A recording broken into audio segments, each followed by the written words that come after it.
Olá, bom dia. Meu nome é Camila, eu sou estudante do primeiro semestre de Ciências Contábeis da Universidade São Judas Tadeu e hoje vou falar para vocês um pouquinho do estudo do meu grupo sobre economia e empreendedorismo afrodescendente. Bom, como uma introdução, a gente trouxe algumas ênfases do afrodescendente na economia. Então, nos dias atuais, a economia brasileira é uma das maiores do mundo e ela vem crescendo muito. Mas por trás de todo esse processo, dessas conquistas, os grandes integrantes que tiveram os fatos mais influentes foram os afrodescendentes, né? Desde a época da colonização, eles têm forte impacto na história do Brasil e neste trabalho, nessa pesquisa, a gente vai conseguir mostrar por fatos históricos, sociais e políticos, a influência que eles tiveram na economia brasileira. Explicar primeiro um pouquinho do que é a afrodescendência.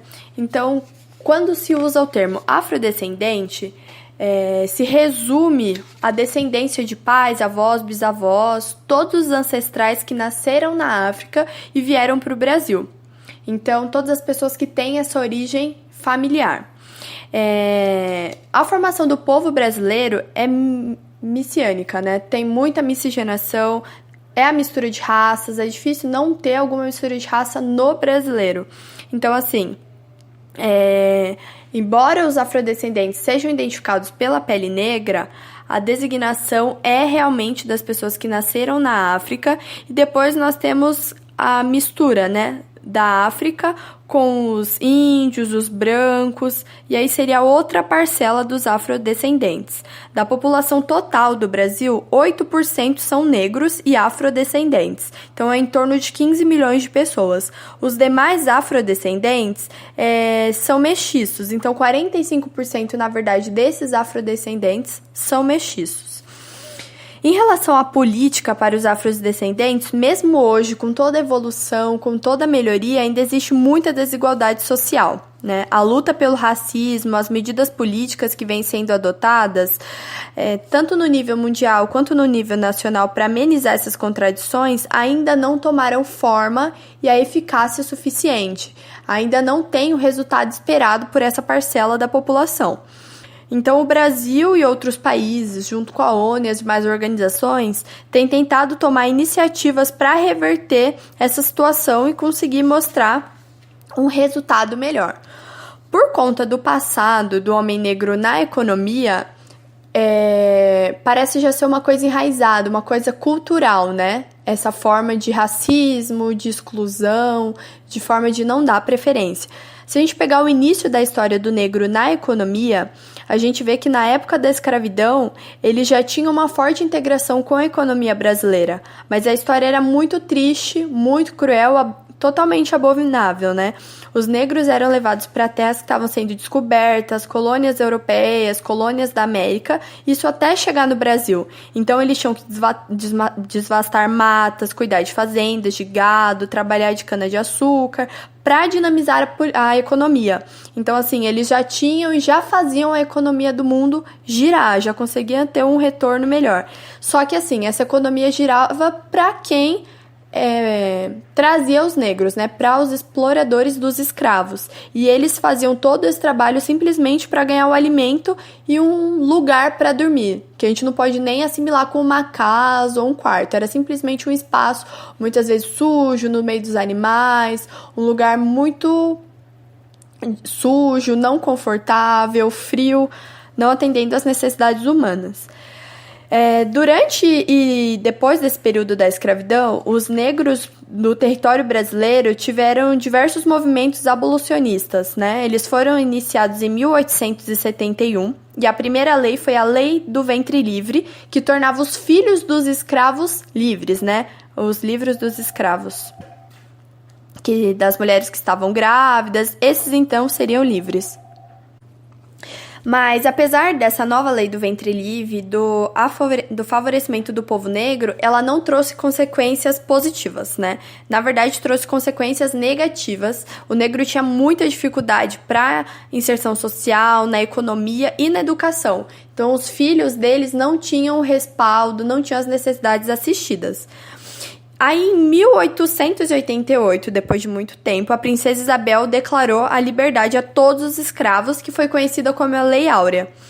Ela gerou muitos impactos nos estilos de vida da sociedade, então não só dos negros, mas como dos patrões da época, da sociedade em que se vivia.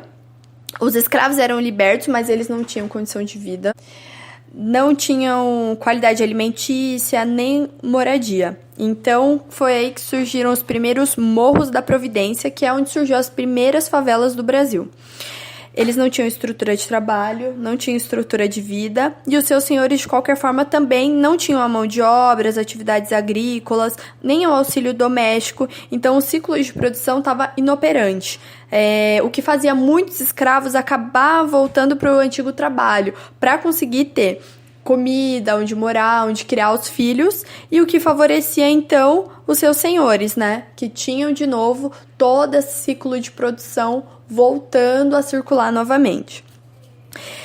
A escravidão foi oficialmente extinta, porém muitos trabalhadores viviam uma rotina divergente para com essa realidade, a qual havia abuso de carga horária, bem-estar de funcionários de diversos aspectos que violavam a condição da vida do ser humano. Então a desigualdade ainda era muito grande. Então, nessa época, começou a ter as revoluções operárias, e aí, querendo conter essas agitações, essas manifestações, o governo de Vargas criou a Consolidação das Leis do Trabalho, que a gente conhece como a CLT. Ela remodulou o ciclo econômico, a carga horária e a função dos trabalhadores, tentando tirar essa ideia escravista que ainda existia. E aí foi então que os afrodescendentes começaram umas movimentações em âmbito nacional para comemorar o primeiro Congresso Negro Brasileiro. Isso foi no Rio de Janeiro, em 1950. E aí, como sucesso desse congresso, militares e intelectuais começaram a ficar engajados e lutar pelo objetivo comum, que seria a cultura negra. E essa cultura começou a assumir um papel político cada vez predominante no Brasil. A ONU começou a usar sua cultura pela busca pela paz. O IBGE trouxe alguns fatos sobre o afrodescendente muito interessante. Ele mostra que no Brasil, 54% da população nacional são de afrodescendentes e apenas 17,4% destes 54% são ricos. Ele comparou a aquisição salarial de um trabalhador branco para um trabalhador afrodescendente e um trabalhador pardo, né? Um trabalhador branco, em média, tem a sua renda mensal em R$ 2.660, enquanto um afrodescendente tem uma média de 1.461 e um pardo tem uma média de 1.480. Então, a gente consegue ver que a diferença do branco para o negro, o afrodescendente, já é uma diferença de R$ 1.199. Ou seja, mesmo com toda a evolução, mesmo com toda essa busca pela melhoria, nós vemos que ainda há uma diferença e uma exclusão muito grande. O que nós conseguimos ver que o afrodescendente ele tem muita facilidade em empreender. Então, eles têm mostrado cada vez mais resultado e cada vez mais melhoria, sucesso nos seus empreendimentos.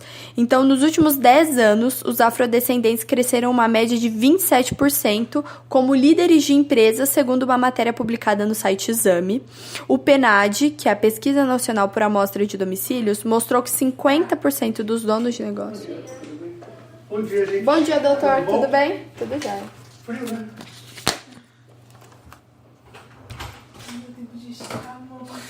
Relaxa. Ai, que merda. Ele me viu bem com o celular na mão. Ai, tá. Um dos maiores contribuintes para o crescimento desse empreendedorismo afrodescendente é o MEI, que é o microempreendedor individual, que ele contribui para que novos empreendedores entrem no mercado. Assim, outras organizações também têm o intuito de motivar o negro, como a Rede Afro Brasil e o Banco Interamericano de Desenvolvimento. Trouxemos o exemplo de 3 afrodescendentes que conseguiram bastante sucesso na sua carreira.